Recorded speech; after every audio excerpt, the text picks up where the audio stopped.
కంటిరెప్పలంచున మనస్సు నిండి పొంగిన ఓ నీటి బిందువే కదా నువ్వెతుకుతున్న సంపద. ఒక్కొక్క జ్ఞాపకానికి 100 ఏళ్ల ఆయువుందిగా, ఇంకెన్ని ముందు వేచనో అవన్నీ వెతుకుతూ పదా. మనుష్యులందు నీ కథ మహర్షిలాగా సాగదా. మనుష్యులందు నీ కథ మహర్షిలాగా సాగదా.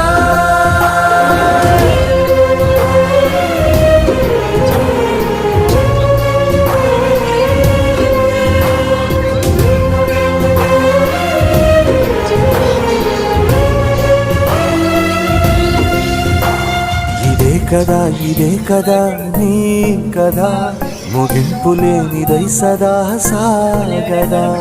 ఇదే కదా